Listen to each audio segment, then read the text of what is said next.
If you want access to bonus episodes, reading lists for every series of Empire, a chat community, discounts for all the books mentioned in the week's podcast, ad-free listening, and a weekly newsletter, sign up to Empire Club at www.empirepoduk.com. You don't need to use an oversized AI model for everything, just like you don't need to use an axe to slice a cake.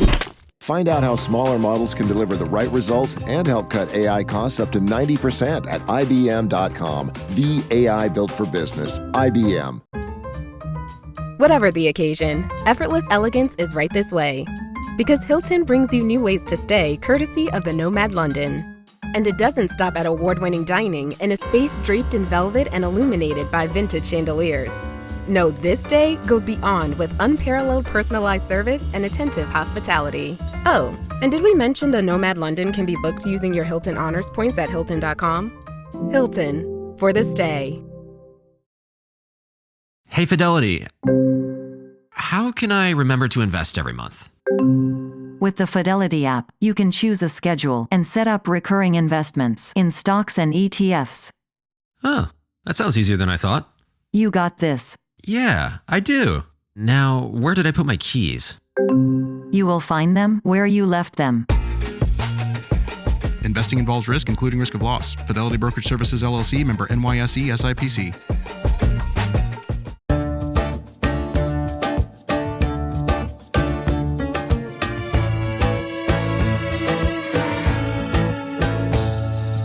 Hello and welcome to Empire with me, Anita Arnon. And me, William Dalrymple. Don't pretend that's how you talk. That is not how you talk. Just explain. I should explain Yes. this. Turn my volume down that I was booming. Can you imagine? Unbelievable. And on a sound check, William will suddenly assume the aspect of whispering Bob Harris as if any of us believe that's how he talks. And then I'm a yank up his character. volume. Anyway, look, last time we were with you, we went into, some may say, excruciating detail of the Yalta conference, the psychodrama that was Yalta. But honestly, I hope you got some impression of how just that image of unity in that photograph that everybody's come to know from Yalta is just not what was going on around the table as the big three went behind each other's backs, issued nebulous statements which would be questioned and then ripped to shreds in no time at all. And how this whole idea that Roosevelt had of winning the war, yes, but also winning the peace is built on straw. And we're going to find out actually how this plays out in the flesh with our very special guest. He's excellent. You've met him before on Empire Podcast. Giles Milton, author of Checkmate in Berlin, is with us. And you met last time when he was talking about Paradise Lost, the Smyrna episode that we did. Giles, it's so good to have you back on Empire. Thank you. One of our best ever. I love that episode. Very nice to have you back. Well, thank you very much. It feels like I'm going from one catastrophe to another one. But there you go. That's the history of the 20th century for you. It's hilarious. Yeah. So we're talking about something really bleak. Who are you going to call? Giles Milton. So welcome. Thank you. just on that analysis. I mean, it's a very flimsy analysis of Yalta. But in a nutshell, what do you think of that conference? Was it, as Eastern Europe believes and says very openly, a complete betrayal? Or was it the best that three men with very differing agendas could do to bring about the end of a war? When the Soviets had already conquered half of Europe and weren't going to be going in retreat. Well, you've put your finger on it there, really, because I think all three of them came away thinking they'd got a really good deal. They came away very optimistic. They issued these wonderful sort of flowery statements about how this is the new future of the world begins here. But unfortunately, of course, for the Western powers, is that Stalin's Red Army is in control of most of Eastern Europe, most of Central Europe, the Baltic states, Poland, and is, on the brink of breaking into Germany. So frankly, you only have to look at the map of the period and realize that Stalin has effectively got everything he wants already. And this is going to set the scene for the future and everything that's going to unroll in Germany and in Berlin. Charles, before we even enter Berlin or develop this any further, you have been to Yalta, haven't you? And when you could go and visit as a tourist, Was it preserved, that whole scene and the three palaces? And what did you see? What was there to look at? Yeah, the conference room where they met, it's sort of preserved in aspect. It's exactly as it was in February 1945. You walk into the room, only the big players are missing. The city itself, of course, is rebuilt. It was incredibly badly damaged by the Germans. They'd left it in ruins. I mean, you've probably touched on this, but for the Yalta Conference, Stalin and his team had to fly in absolutely everything, and restore these three palaces for the three delegations. I do remember one slightly striking image, which I took a photo of. I don't think I was the first. When I was there was this huge statue of Lenin that towered over everything with his arm outstretched, pointing directly towards a brand new McDonald's that had been built there. I thought it was a wonderful image. Is it the same statue, the one where he's sort of pointing to the Finland station? I think so, yeah. I think they produced quite a lot of them, and stuck them up all over the place. Oh, that's a genius story. Giles, do you think that had Churchill and Roosevelt had more of a united front, that they could have extracted more from the Russians and that the borders of Eastern Europe could have been changed at all? Or do you think it was a fait accompli before they ever landed for the conference? They possibly could have done, but what shocked me throughout reading about this period and about the characters is how much Roosevelt and Churchill were scoring points off each other. They were trying to buddy up. That's the impression that comes across. Yeah. Buddy up to Stalin. By slagging each other off. By being mean about each other. They were slagging each other off, but also, Stalin's my best mate. No, he's my best mate. I mean, it's quite extraordinary. And one of the most extraordinary things I read was when Roosevelt said to Stalin, the problem of British India, he said, why don't the two of us sort this out without Winston being there? So you have this, this is not a united front on the part of the Western Allies by any stretch of the imagination. Roosevelt, of course, detests the British Empire and everything about it. And so I think Stalin knew this, realized this, used it to his advantage. And of course, one of the great sort of stories that runs throughout the war is that the diplomats and bureaucrats in Whitehall and Washington, for far too long, they dismissed Stalin as a sort of, drunken, wastrel gangster. What they didn't realize, he was unbelievably shrewd political operator, manipulator, and was constantly getting the better of them. And you hear this sort of despairing cry from the diplomats in Moscow saying, take this guy seriously, or he's going to get everything he wants at the end of the war. And they don't, I think. And that's one of the fundamental problems. Giles, today, the British often have a very romanticized and exaggerated idea about what we'd still call the special relationship, which often doesn't play out in real time, as we're seeing every day with Trump. Do you think that the same has been projected back onto Yalta, that it's British historians longing to see Yalta as the allies against Stalin, when in actual fact it's three different powers very much following their own interests, and Roosevelt with absolutely no intention of helping Churchill get his war aims sorted at all, particularly Poland? I think that's absolutely right. And this is what stored up enormous problems for the future, which we're going to see unfolding in Berlin. Yeah, there was no unanimity between Roosevelt and Churchill. And remember, and this is an important point, Roosevelt was dying at the Yalta Conference. Everyone who saw him thought he looked absolutely terrible. He was so ill that, he had to have one session of the conference. He was in his bed, lying in his bed with the delegates around him. And Churchill himself was old, he was tired, he was drinking far too much. As one of his aides, senior aides said, I do wish he'd stop drinking bucketfuls of Caucasian champagne. He was badly briefed, he didn't read his briefs. And so I think for Stalin, the ultimate manipulator, it was a gift which he exploited to the hilt. And you've got people in Churchill's own delegation who are describing a blustering fool who they cringe every time he stands up. He talks far too long, he talks too loudly, and often what he says doesn't make sense. So to me, you've got three parties who don't agree. You've got people within their parties who don't believe that they're doing the right thing. And maybe if more people would have questioned Roosevelt on his side, we would have had a stronger American presence at that conference. But they didn't. They were all yes men around him. This is no way to build a peace, is it? I mean, it's just no way to build a peace. Exactly. The other crucial factor, which Serhii Plokhy discusses, which I think we haven't perhaps talked about enough, is the degree to which the Soviets have access to intelligence about the other side and their negotiating positions. How far do you think it mattered that Burgess had leaked all these documents on one side? And is it Algernon Hess who's in the American delegation who's also sending documents to the Soviets? Yeah, I mean, this is a story that runs right through the big three alliance throughout the war, that the Soviet intelligence is second to none. They're eavesdropping on everything. They've wired up the American embassy in Moscow. They've wired up the British embassy in Moscow. You know, when Churchill goes to Moscow during the war in 42 and 44, his dacha is bugged.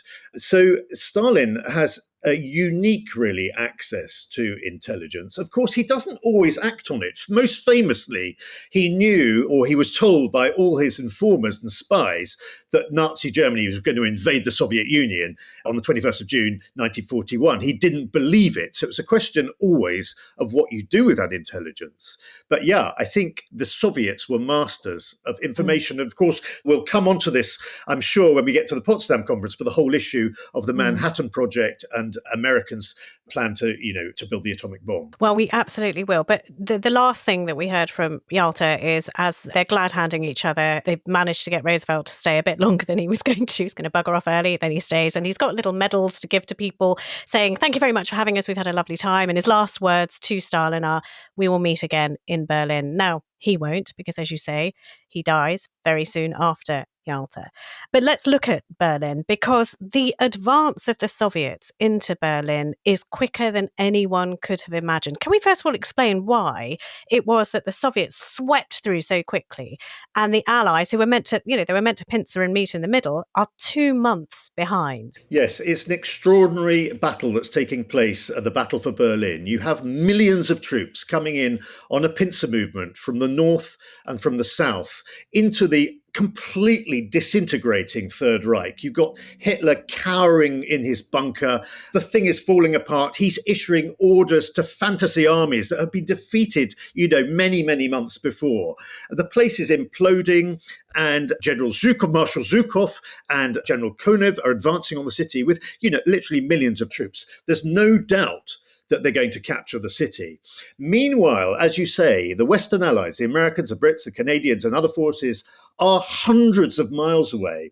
And there's one sort of very good reason for this. When they landed at D-Day, Berlin was the ultimate goal. It was the glittering prize at the end of the war. Soldiers scrawled to Berlin on their tanks and jeeps as they, set off across Normandy.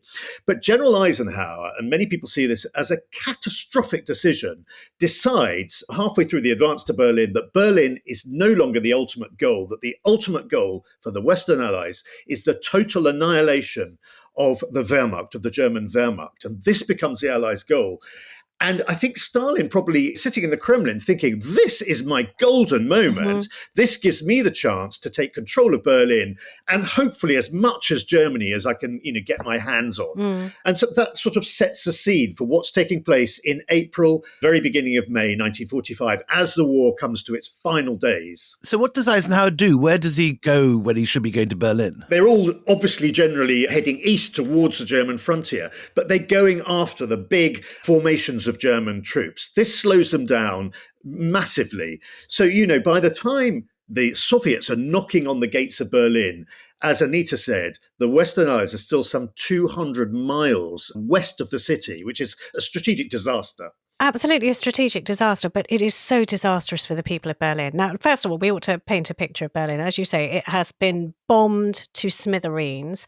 People are in a terrible situation, mostly women and children, because, the men are off fighting. And you have General Zhukov, or Marshal Zhukov, as you mentioned him, who gives the order to the Red Army, take everything. And what he means when he says take everything, he means take everything from the Western sector. The whole thing that was agreed at Yalta was that they were going to split up Berlin into quadrants. France gets a quadrant after much rowing as well. But he says, go to the Western segment, take everything. Do you understand, says Zhukov? Everything. If you can't take it, destroy it. But don't leave anything to the Allies. No machinery, not a bed to sleep on, not even a pot to pee in. So you've got the intention of the Soviets, who've just sort of shaken hands and made this agreement not very long before of, screw them, they're not here, take it all. Just to paint a little picture of the city, I think we need to understand that this is a city that's been bombarded by the British Air Force, by the Americans for years. This is a city in absolute ruins. Hardly anything in the centre is standing. There's no electricity, there's no gas, there's no water, there's no government, there's nothing in the city. There's no men, because all the men are either conscripted into Labour battalions or they're fighting on the front line.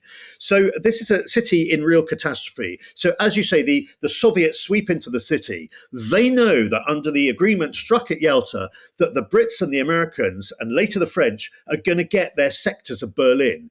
And they want to take everything they possibly can from those Western sectors. So there are big factories in the Western sectors, and there is the ones that haven't been hit by Allied bombs are full of machinery. This is stripped bare. The luxury hotels, they're stripped bare. They're taking not just plant machinery, heavy machinery, but they're taking dishwashers, they're taking everything from, they're even taking taps from people's houses.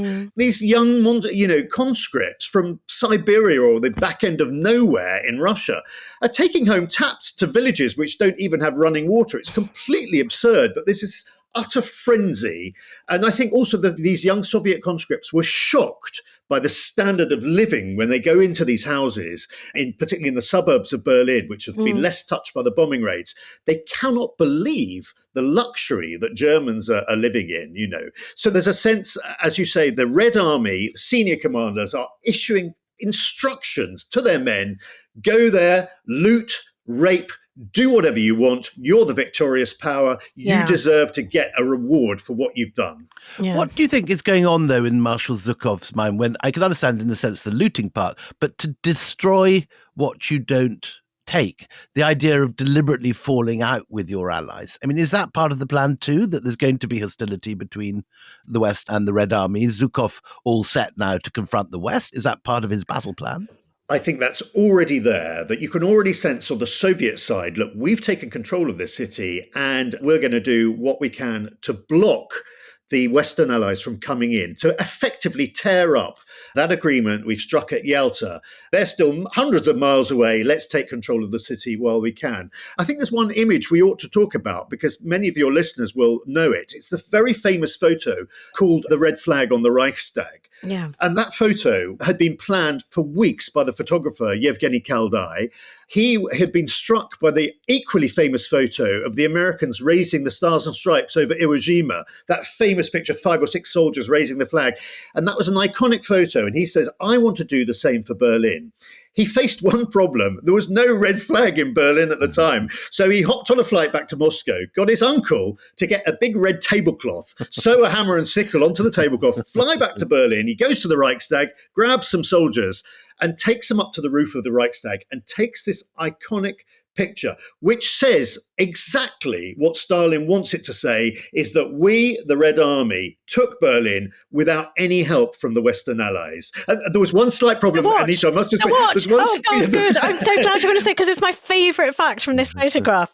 Go on. One slight problem, when the Soviet censors came to look at this picture, they realised that the soldier holding the flag has got 2 wristwatches on his left arm. And they realised, of course, he's looted this from some unfortunate Berliner. And so Evgeny Kaldaev, the photographer, has to scratch one of them out. It's so marvellous. They also darken the skies to make it more dramatic and everything. But the important point of the story is that this photo makes front page news around the world. It's a fantastic propaganda coup for Joseph Stalin to say, effectively, we won the war without your help. So, I mean, just talking about the looting, and I want to come to the rapes very soon and spend some time on the kind of sexual violence that women suffered in Berlin, because it is just so unfathomably awful what happens to them. But just on looting alone, Zhukov, it said, took 83 crates of furniture, paintings, fixtures and fittings to his dasher and to his home in Russia. So the looting was completely wholesale.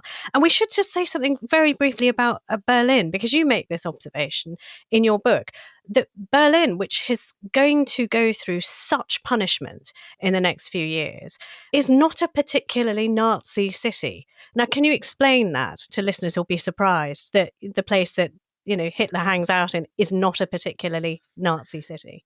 It was not a particularly Nazi city, and it was a Hitler himself didn't particularly like, partly because the inhabitants, whenever they'd had elections, before Hitler becomes the Führer, when they'd had elections, in fact, Berlin had very strongly voted against the Nazis. So it wasn't a fanatical Nazi city by any stretch of the imagination. Certainly not by the end of 1945, spring of 1945, when the place is in ruins. They've seen the consequences of living in the Nazi capital. Like Trump sitting in the middle of Washington, where half the population is civil servants he's just sacked. Absolutely. One thing on the looting, the other thing, many listeners who've been to Berlin will know Museum Island, that Berlin was, one of the great capitals of Europe, and its museums were stuffed with some of the greatest treasures of Western civilization and indeed other civilizations. And what the Nazis had gathered most of these treasures into what were called Flakturm, which are essentially these huge concrete bunkers which protected these treasures from the raids by the RAF and the Americans. And so this made it extremely handy when the Soviets arrive in the city. They go to the Flakturm, they get their lorries and trains ready, and they simply begin crating up all this stuff and shipping it back to Moscow. This was looting on a monumental scale. They sent in experts, museum curators from Moscow to Berlin to pick out the choicest works, from Caravaggio's to Van Dyck's to Renaissance sculptures, whatever. It all was shipped back to Moscow. The gold of Schliemann gold from Troy. I mean, an extraordinary looting spree. How does it get back to Berlin? I mean, when you go to Berlin today, as you say, you go to Museum Island and you have Nefertiti, all these wonders from Pergamum, all that stuff. Does that all go to Moscow and come back, or? It all goes to Moscow. It goes either by lorry or by train, quite complicated because the gauge of the railway's changed, so everything has to be unloaded and reloaded. It's a long process, but it's an extraordinary process because the sheer quantity that goes to Moscow. And of course, a lot of it will remain in Moscow. In fact, a lot of it is still in Moscow to this day, but a lot of it will remain in Moscow until, in fact, Yeltsin does an agreement with the new German government. And a lot of it comes back at that point. Late as that? I had no idea. Yes. And there are museums in Germany, in Berlin, where they still have empty cabinets saying the stuff that was in here is still in Moscow. I mean, this is appalling, sort of, the rape of art, but the rape of women, I would suggest, is even worse. So it's almost mandated, go and brutalize the women. And there are accounts, you paint them painfully, vividly. But also there's a book that I read that completely changed my life. I've never been so horrified by a book. And it was, when I read it, it was by Anonymous, Diary of a Woman in Berlin. And it was a woman who was trapped in Berlin at the time that the Red Army swept in. And it talks, and you also talk, of this brutalization on a scale where gang rape is just a pastime. You've got liquored up Soviet soldiers who are on the prowl, and they will take any female they can get their hands on. And whether that is a child of 10 years old or an old woman, you've got mothers stuffing their daughters into crawl spaces in the attics or under floorboards so that they can't be found. You've got women begging for one commanding officer, you just have me, I will give myself to you, you can do anything you like, but please protect me from your men, because they are so savagely attacked. Can you speak more about that? Because I don't want to skip over it.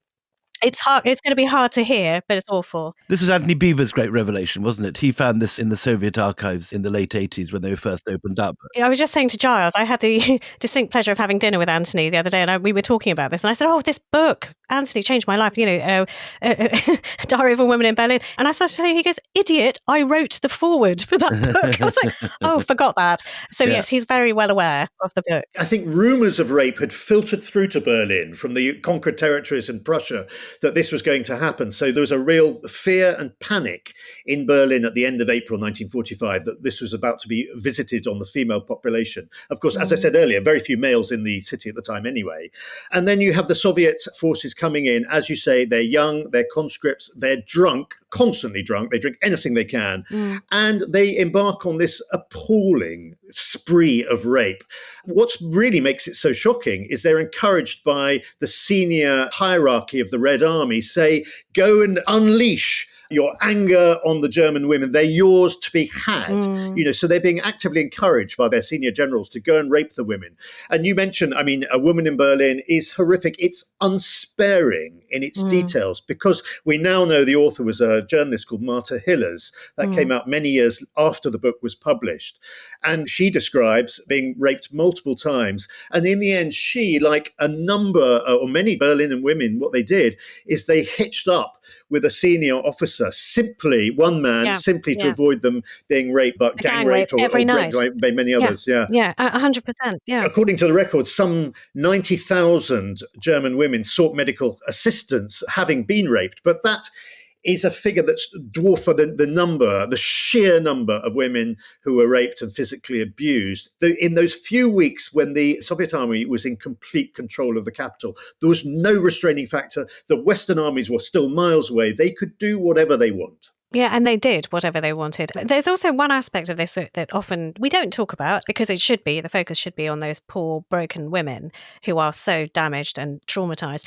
But it's also the men who come back to Berlin, because they couldn't protect their wives, their mothers, their daughters. And so there is, such a legacy of utter abject misery in that city, of the women who survive, who are lucky enough to survive, and the men who would say unlucky enough to come back to what they come back to. And that's a huge psychological thing in the country, isn't it? It is. And actually, there's another diary, which is only partially published in English by Ruth Andreas Friedrich, who'd been a resistance worker in the city throughout. And she describes the German men, the Berliner men, coming back to the city at the end of the war.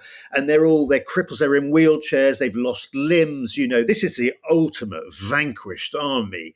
And I think it's not surprising that when the GIs, the Brits sweep into town, finally, when they come into town in July, that the Berlin women, many of them try and hitch up with these rather glamorous sort of Hollywood superstars who sweep into town, if only also to get protection against the Red Army monsters that they've had to deal with for the previous 6 weeks. And is there anything to eat at this point? I mean, how are people surviving in terms of food and water and basic sustenance? Very little. People have been cowering in their cellars for days and days upon end. As the Red Army gets closer and closer, they can hear the booming guns. They can hear the rattling tanks coming towards the town. They're in their cellars.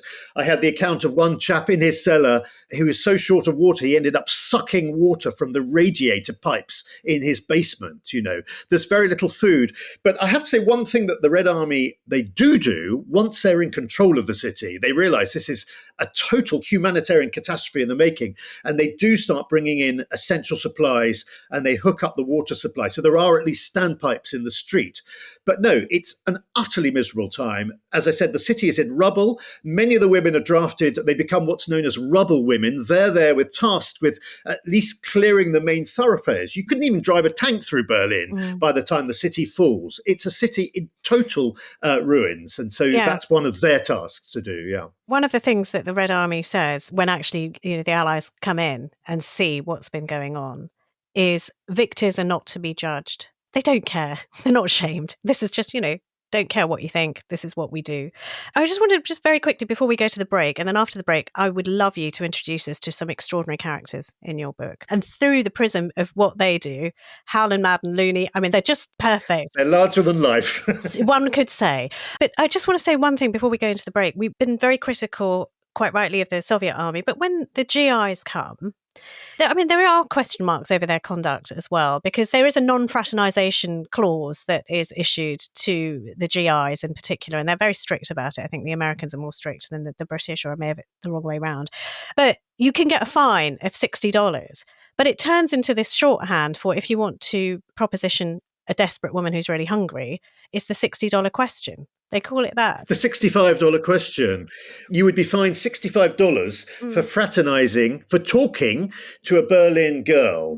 And this led to the quip, which many GI would come out of their mouths. They'd say, copulation without conversation is not fraternization. Right. And thereby try and avoid the $65 fine. Yeah. I mean, but you do have then a situation of sort of women who just are hungry, who are willing to go that way because they've got kids to feed. Sometimes, they've got children at home. They will put up with behaviour, even from the GIs, that, they are respectable women in Berlin. They are. But they have to, because they have to feed their families, But the American GIs sweep into town. You have this image of them as sort of millionaire superstars swanning into town. They're laden with cigarettes. They're laden with chocolate. Remember, the currency is completely shot to pieces. So the black market, everything is done by black market. Everything's done by barter. These guys have access to everything that is needed. They can buy anything with their cigarettes and their chocolate, you know. And as you say, these poor Berlin women, often with young children, they're desperate, they're starving, and the only way they can get food is to sleep with the Western soldiers. Yeah. Anyway, let's take a break on that depressing note. But honestly, come back after the break because we have got an absolute feast for you. Some of the greatest characters in history. Join us then. Finding a new job is stressful. But with Indeed, it doesn't have to be. Just fill out your Indeed profile with your skills, experience, and desired salary. The more you fill out, the better your matches will be. And hearing from hiring managers will be 2 times more likely. Relax. That's your Indeed profile sending opportunities your way. Indeed, the world can work better. The new McCrispy Strip is here. Dip approved by ketchup, tangy barbecue, honey mustard, Sprite, McFlurry, Big Mac sauce, double dipped in buffalo and ranch, more ranch, and creamy chili McCrispy Strip Dip. Now at McDonald's. Ba-da-ba-ba-ba. Hey, it's Bill Simmons from the Bill Simmons Podcast. The NBA playoffs are here, and Michelob Ultra is getting you closer to the game than ever with courtside seats and more. Enter now at MichelobUltra.com/courtside. Michelob Ultra Superior Access Courtside 2024 to 2025 sweepstakes. No purchase necessary. Open to U.S. residents 21 or older. Ends on July 1st, 2025. Multiple entry periods. Visit MichelobUltra.com/superior access/courtside for free entry deadlines, and official rules. Message and data rates may apply. Void where prohibited. So welcome back. So the Allies have just finally driven into Berlin 2 months late, into this devastated city where even the roads are so blocked with rubble that tanks can't get through. And we now have to meet the Allies. Tell us, Giles, who is in charge of the Western sectors? Well, so the Yalta Conference had set out the city is going to be divided, the Soviets get the East, and the West is divided between the Americans, the Brits, and the French. Each sector is going to have a commandant, and these commandants are going to have the most extraordinary powers, quite literally the powers of life and death over the people in their various sectors. My favorite is probably the American commandant, whose name is Colonel Frank Howling Mad Howley. Only the Americans could come up with that. It sounds like a Mississippi blues man rather than an army commandant. Yeah, fantastic. He commands a unit called A1A1, which is pretty cool as well. He's an out-and-out cowboy, and he comes in, he sweeps into Berlin. He's got such panache and such style. Well, where's he from? Give him his origin, because I love him more than I can say. But what is his origin story? Because I'm so keen to understand what makes him so unique and steadfast and actually honourable in what he does. But what's his background? What's really strange about Howley is, as I say, he's an out-and-out cowboy, except he's a sort of intellectual cowboy. He's actually studied fine art at the Sorbonne. He speaks a number of foreign languages, and he's been in charge of rather unglamorous... That's a very particular sort of cowboy.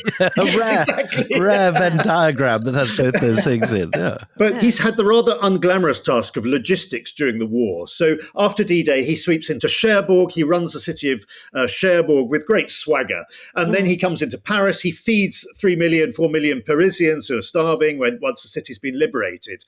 Frank Howley is the sort of person who doesn't take no for an answer. He doesn't believe in red tape. Basically, he issues orders and he expects everyone else to carry them out. And this is actually going to work extremely well when he comes into Berlin. You need a kind of despot, if you like, to run these individual sectors. They're in chaos. They're in ruins. The infrastructure has been completely trashed, you know. But what the other important role is going to have is he's going to have to deal with his Soviet counterpart. And he realizes, I think right from the beginning, that this is going to be difficult. He describes the Russians. I've got to read out what he says. This is what he thinks the Russians are going to be like. He says they're big, jolly, balalaika-playing fellows who drink prodigious quantities of vodka and like to wrestle in the dining room. So that's his idea. When he gets to Berlin, he realizes, hold on a minute, we're up against some seriously devious gangsters here. And He says the only way to deal with gangsters is to treat them like gangsters. And this is going to be the hallmark over the next 5 years of his rule in Berlin. He's going to treat these so-called Soviet allies as enemy gangsters. So from the very outset, we have tension between the American sector and the Soviet sector. And also, he's a steadfast and honourable guy, because there will come a point where the Americans want to pull out, but he won't. He will not leave the people that he's meant to be looking after. And he's got that sort of I will answer to my principles thing, which is just so extraordinary to find, especially when you're in a chain of command. It makes him a very endearing character. He really cares for the people of Berlin. He has a sense of responsibility that I've been tasked with saving this sector of Berlin, and I'm going to do it, and I'm not going to ever allow the Soviets, to come into my sector. And so, he becomes this great protector, and he's loved by Berliners who realize that he's standing between them and the possibility of a complete Soviet takeover. But let's talk about the British sector. Brigadier Robert Looney Hind, I present to you, ladies and gentlemen, Deputy Director of the British Military Government in Berlin. Now, this is an old Raj man who acts like an old Raj man. Just too good to be true, this cast list. It can't possibly be true, Giles. You made this all up. They say that he talks to Berliners as if they're like coolies back in India. I mean, so give us a portrait of this guy, Looney. Yeah, Looney's been brought up in, as you say, in British India. I mean, he'd spend his leisure hours playing polo, pig sticking, that sort of thing. In fact, he represented Britain at the 1936 Olympics in the polo team, winning the silver medal. And he was obsessed with butterflies and caterpillars. This was his great passion.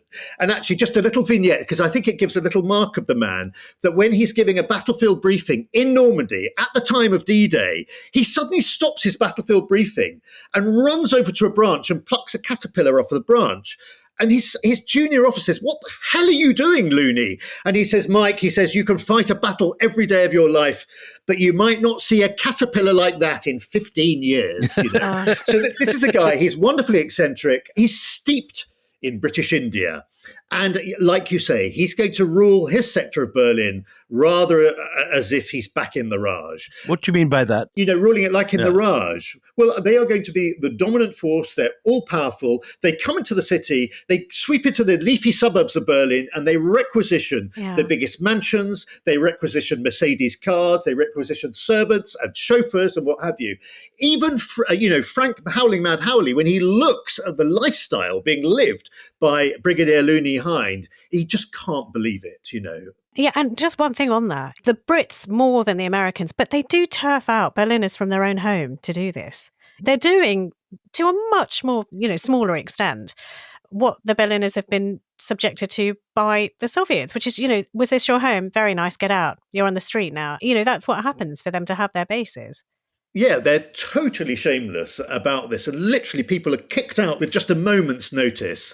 And for the Western allies living in Berlin, this is going to be a life of luxury. It's cocktail parties, it's dinner parties, it's endless food. There's clubs have opened all over, the Roxy Club, all sorts of clubs, drinking clubs, anything goes. It's almost, if you can picture going back to sort of Weimar Berlin, Berlin in the 1920s. Cabaret. Cabaret, exactly. And all the accounts I read by the soldiers who just indulged this lifestyle is absolutely wonderful for them. And they sort of seem not to notice that on the other side of the street are starving Berliners, So there are two completely different lifestyles going on in the city at this time. Let's talk about the Russian sector, because, the first man in is Smirnov. He's not there for very long. And then it's this guy, Alexander Korsakoff. Tell us who he is and what he's like. Yes, so as I said, each sector has its own commandant, and the Soviet sector, the most important personality throughout this period is General Alexander Kotikov. Kotikov is a placement, he's been dropped in by Stalin. If you see a photo of him, he looks absolutely extraordinary. He's got these piercing blue eyes, this swept-back silver hair, and he's absolutely ruthless. And it's so wonderful because what happens is the four commandants, they meet on a weekly basis in the city government, which is the Kommandatura. And this is where they discuss citywide issues. And of course, this place turns into a slanging match, these meetings that they have. The Kommandatura building, incidentally, is still there in Berlin. When I went to Berlin to research my book, I found the building. The door was unlocked, so I wandered in, and someone said, why are you here? And I said, to see the Kommandatura. And they said, it's on the first floor. They led me upstairs, and there was this room, opened the door, chandeliers, big table, chairs around the table. It's preserved exactly as it was in 1945. And this is where the Cold War begins. In this room, the four commandants slagging off each other, particularly Howley and Kotikov. And so there are some things. They agree on the principles. So they agree that the population of Berlin needs to be on rationed food because food is so limited. But who gets the biggest rations? They can't agree on this. So General Kotikov says, well, it's the influencers, it's the journalists, it's the political classes. They should obviously get the biggest rations. And Frank Howley can't believe what he's hearing. He said, no, of course not. It should be the starving, the hungry, the sick, the weak, the elderly. And then he says in despair, he turns to General Kotikov and says, you can't kick a lady when she's down. And Kotikov smiles indulgently and says, my dear General Howley, that is exactly when you should kick her. Oh, bloody hell. It's just awful. So you can see right from the beginning, on every single thing they're going to discuss in that room, they clash and they don't agree. And this is going to be a major problem for the governance of Berlin. And what is extraordinary is that there are detailed records of these fisticuffs, these verbal fisticuffs, because of course, it says the Kommandatura, there's a stenographer taking notes of all of this. So, I mean, you sort of live it in real time when you read the record. That's extraordinary. As you say, there are a whole team of female stenographers sitting in the corner of the room, dutifully taking down all this, everything. They take down everything. So even when Howley says, I'm starving, I really want my lunch now, they note all this down. And so it was extraordinary to be sitting in that room with transcripts of the conversations taking place. I just felt I entered a time capsule. And it's one of those beautiful moments when you write history, like we all do, to feel you're almost there, you're back there in time. There's one principle that comes up with the Kommandatura. And also, this is just so interesting because it was a thing at Yalta where Stalin makes a big thing of breaking Germany. So the Nazis will never rise again. A denazification. It's a term that we hear even now from Putin in regards to Ukraine. But they have a very weird view when they actually get to Berlin of what denazification is, because they do a pick and mix of the Nazis that they want to keep and use. Can you tell us a bit about that? And it wasn't just the Soviets who did this either. No, I mean, denazification had been agreed on at Yalta. This was a great idea that anyone who was sort of tainted by the Nazi regime was to be rounded up and put in prison or put on trial or what have you. But yes, pick and mix. So the Soviets come in and they actually think, well, quite a lot of these senior Nazis are pretty useful. They've got quite good transferable skills, if you like. So we'll have them. And then what this begins the program, which is used by both the West and by the East, is to start rounding up useful scientists, particularly people good on technology, rocket scientists, atomic scientists. So the Soviets start doing this as soon as they enter the city. But of course, the Americans and Brits are doing exactly the same. And, people will have heard perhaps of Operation Paperclip, which was this monumental American effort to round up nuclear physicists, atomic scientists, rocket scientists, and just simply take them back to America. Now, one of the most famous is Werner von Braun, who a rocket scientist, brilliant rocket scientist, with a rather unfortunate Nazi past and used slave labor on his rocket programs in Nazi Germany. What did the Americans do? They said, well, look, we'll wipe that slate clean. We'll give you a new invented biography. Come and work for us, which he did very willingly. And of course, designed the rocket that got the Americans to the moon. So these people were very useful indeed. Literally. Yeah, literally. Without him, they wouldn't have had it. Yeah. But it isn't just scientists. And it isn't, where they say, okay, look, we'll wave this wand. You're not a Nazi anymore. This is not the Nazi. It's like a Jedi trick. This is not the Nazi you've been looking for because now he's ours. But they do it with musicians as well. There's an extraordinary story of a conductor that is, a really vile, awful man who is swept up by the Soviets as well. I mean, to tell us about that, just for the sheer scale of looting of human beings as well, if you like, and then sort of wiping them clean and then putting them back in the places that they have wreaked utter havoc. It's a fascinating story, that. That's the story of the the conductor Furtwängler, who actually the jury's out really on whether he was a Nazi or not, because he had saved individual Jewish musicians. How interesting. I thought he was a bad un. Okay. Well, but he'd also played at Hitler's birthday party. He played at various Nuremberg rallies, conducted the orchestra. So for the Western Allies, he was tainted. He needed to be denazified. But the Soviets thought, well, classical music is so important to German culture that they thought we can score a propaganda coup here. Furtwängler, who was living in Vienna at the time, let's bring him to Berlin. Let's get him to do a big classical concert in the Soviet sector. Let's show him, try and put these rapes and looting under the carpet. Let's bring him there and show that we're as cultured as the Germans. We care about culture. And this is exactly what they did. The Western Allies were furious by this. They said, it's outrageous. He's tainted by Nazism. He needs to be denazified.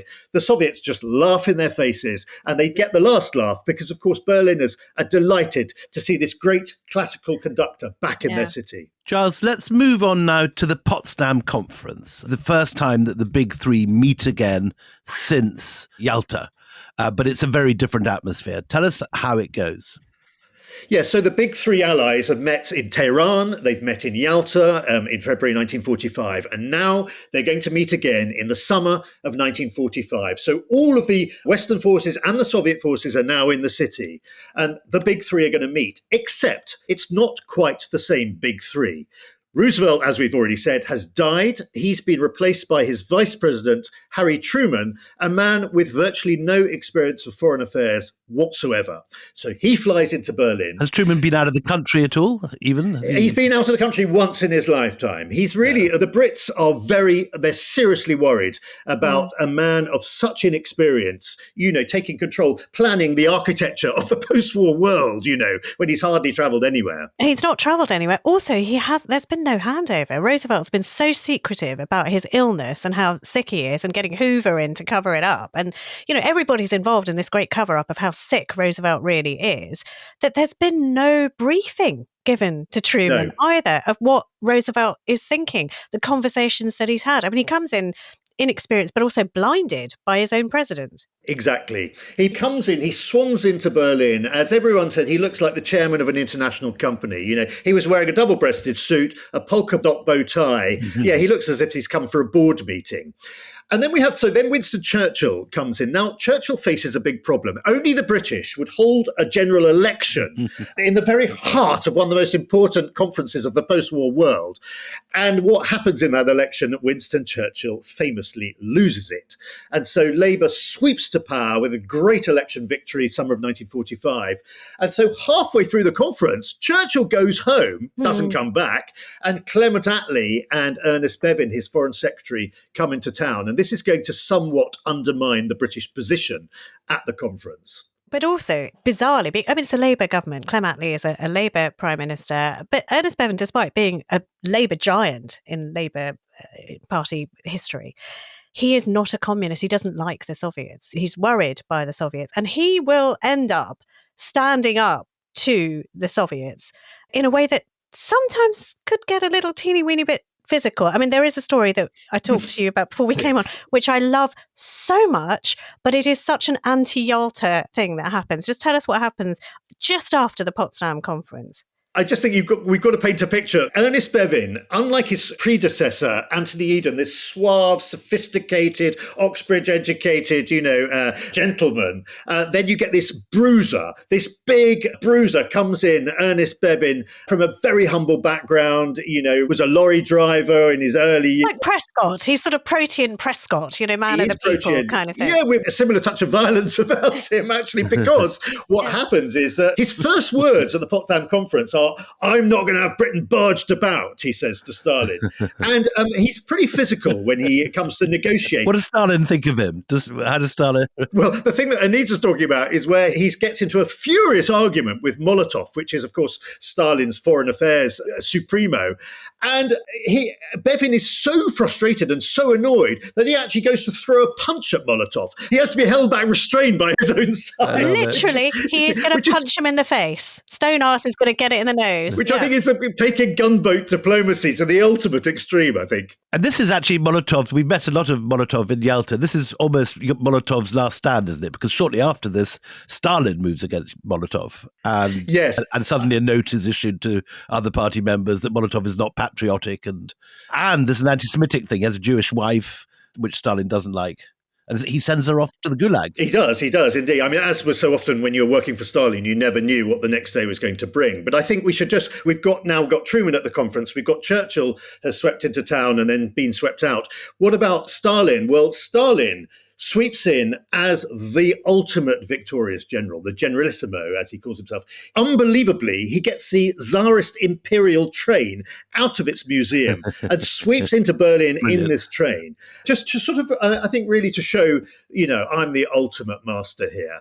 And they're going to meet at the Sicilienhof Palace, which is in Potsdam, which is just in the sort of leafy fringes of southwest Berlin. And they're going to meet there and, well, all sorts of arguments over the future of Europe and Germany are going to rage in this conference. So we've got all these different characters, and there's one important piece of news, or what should have been news to the Soviets, but actually wasn't, which is that the atomic bomb is nearly ready to go. And Truman actually tells Stalin about this during the Potsdam conference. Yes, what happens is all throughout the entire first few days of the conference, Truman has been waiting for a secret coded message to arrive from America. And it arrives on sort of day 3, day 4 of the conference. He gets a message and it says, the patient has been operated on successfully. And this means that the first atomic test of the Manhattan Project and the America's atomic program has been successful. The bomb has gone off. It's done what it was meant to do. That is a massively explosive force. So the question is, does Truman tell Stalin about this or not? He talks with Churchill about it and they agree they're not going to say it's an atomic bomb. They're just going to say they've got a bomb, a weapon of unspeakable power. And so Truman sidles up to Stalin at one of the dinners, watched eagerly by Winston Churchill. And he says, Joseph, we've developed an extraordinarily powerful weapon. And Stalin just doesn't bat an eyelid. He just says, good, use it on the Japanese. And Truman's a little bit surprised. Churchill's a little bit surprised because what they don't know is that Soviet riddled have infiltrated every the aspect whole Manhattan of the Manhattan Project. And Stalin knows every detail of this already. But also, in retrospect, I mean, it's a true horror what happens to Hiroshima and Nagasaki. But arguably, if only they knew they were that close to developing a bomb, they wouldn't have had to make all the concessions that Roosevelt made to the Soviets at Yalta. Yes. He wouldn't have needed to say, come, let's betray Chiang Kai-shek together. You can have all of this stuff in China. You can do whatever you want. You don't want us to take a position on Poland? We won't take a position on Poland as long as you help us in the war. I think one important thing that's hanging over Roosevelt constantly at Yalta is the sheer number of American lives that are being lost in the Far East. And one of his principal goals is to get Stalin to sign up to join the war in the Far East, which Stalin eventually does far too late, sort of right at the end of the war. So he can say he's been a part of it. But this is a real concern for Roosevelt. In fact, dating right back to the beginning of the war, he was very concerned about bringing America into the war. He'd seen the devastation, the loss of life in the First World War, and he didn't want that repeated. So I think it's important to say that is hanging over his every thought. Sure. I mean, it's 20/20 hindsight is meaningless. It doesn't mean anything at all. But look, the kind of falling outs and the shouting and the screaming that goes on in the Kommandatura, I mean, just imagine it on the ground. So on the ground where you've got Soviet soldiers and British and American GIs, they're brawling. I mean, it sort of starts with, they're drinking together, they're knocking back vodkas, we can drink harder than you can drink, and then it turns into fisticuffs, and then shots get fired. Is it inevitable then that whole relationship is going to break down the way it does? I think what's happening on the ground, on the streets, in the bars and the clubs, where literally soldiers are pulling out their guns and shooting each other, I think that mirrors a much larger sense that this is all going to fall apart, that this isn't going to work, and actually that ultimately Stalin wants to take control of Berlin and of Germany if he can. And Stalin's even eyeing up further west. Look at the resurgent Communist Party in France, in Italy, in other countries of Europe. And on top of that, the Americans are saying they're trying to demobilize their troops as quickly as possible, get them out of Europe. They want to send them home. There's a real feeling, certainly in Britain, that, my God, we're in real trouble here. here that if the Americans leave, we have communist parties springing up everywhere and Stalin champing at the bit, waiting to get his hand on the rest of Berlin and the rest of Germany. Well, it will undermine everything that has been agreed at the Yalta Conference. Okay, so is that the reason that there is this decision made that we're going to club together, we Western countries, and club together and have like a combined zone? This, we are a unit, sort of protean NATO, if you like, and that, the Soviets are going to be on their side because they see the storm coming. Yes, it's sort of strength in numbers. I think they realise, first of all, that they need to join together and create both what will become the federal West Germany. They need to do the same in Berlin as well. They've seen the writing on the wall, but also, and we'll touch on this, I guess, in the next episode, there is about to be an enormous policy shift. From the end of the war until this point we're at now, the idea has been to basically keep Germany down, crush the economy, make sure something like the Nazi regime can never, ever reappear again. There's going to be a turning point in 1946 where suddenly the Americans and the British say, hold on a minute, maybe we should gather together our forces and we should rebuild the German economy, and Germany is going to become the bulwark against this monster in the East. We saw how at Yalta there was a lot of friction, both openly and covertly, between Roosevelt and Churchill. Are their successors, Truman and Attlee, getting on better? They're very different people. Attlee is obviously a very different character to Truman, but do they recognize their common interests in a way that Roosevelt and Churchill perhaps didn't? It's funny, in Truman's memoirs and letters, he writes so little about Attlee. He writes all about Churchill, who was there for the first half of the conference. He keeps saying, if only he wouldn't keep smarming up to me, he's an all right guy, but, it's rather wonderful. About Attlee being smarmy. Or Churchill being smarmy. This is about Churchill being smarmy. Churchill. Right. He says to his wife, he keeps giving me soft soap, is his way of putting it, smarming up to him. I think by the time Clement Attlee and Ernest Bevin arrived, the new Labour delegation arrived, it's kind of too late. All the major issues have been sorted out already. They're there for the sort of valedictory few days of the conference. Let's take this now to the precipice of the shit hits the fan era, which we're going to cover in the next episode. So, as you say, there's a change in thinking in 1946, where certainly the Allies say we need to have a Germany that works. We need people who can feed themselves. We need a powerhouse in Europe that is also not going to be Soviet. And Stalin's reaction to that, is it instantaneous or does it develop over time? Which is, I'm going to crush you out of Berlin and out of Germany altogether if I have to. How does that come about? Well, I think that's at the back of Stalin's mind the whole time. He's thinking that, and he's thinking how to achieve it. And they try, first of all, they try it through elections. They have elections in Berlin. That does not play very well for the communists at all.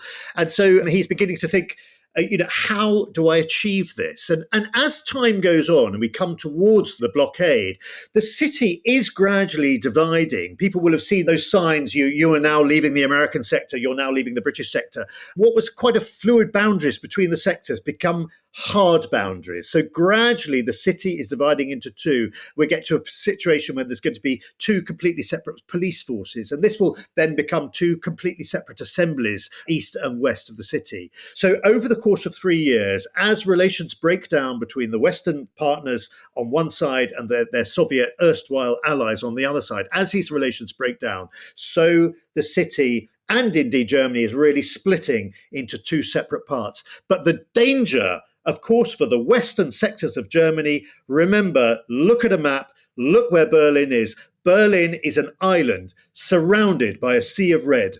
And really, it doesn't take a genius to realize that, if the Soviets were to cut the Autobahn route into western sectors of Berlin, if they to cut the rail links into the western sectors, Berlin, West Berlin, is stuffed. It's got a major problem because they can't get any supplies, any food into the city for the 2.5 million people who live in West Berlin. And that is exactly what happens on the 24th of June, 1948. Stalin finally decides he's going to do it, and he cuts off all land access to West Berlin for the Western Allies. This drastic action becomes known as the Berlin blockade, and it is the subject of our very next podcast with Giles. If you are a club member, you get to hear it right away. You don't have to wait. If not, just come join our club, empirepoduk.com. Empirepoduk.com is where you can sign up. Very good value. and a Very good terrific value. magazine. I think last time we were giving away one of William's kidneys along with membership. He every week offers something more. We were. This time, we'll be giving very big discounts. One of my kidneys. Giles, your Anita's kidneys, plus a copy of Giles's brilliant book, Checkmate in Berlin, the First Battle of the Cold War. Yes, discounts on that, which is worth it, let me tell you. Until the next time we meet, it's goodbye from me, Anita Anand. And goodbye from me, William Dalrymple.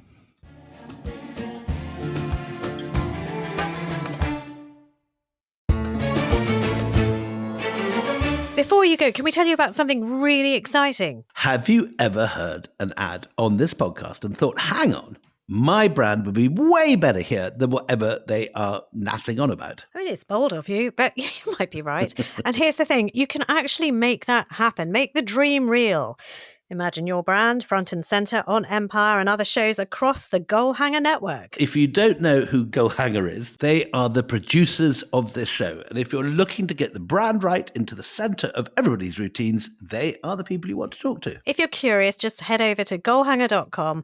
That's Goalhanger, HANGER.com.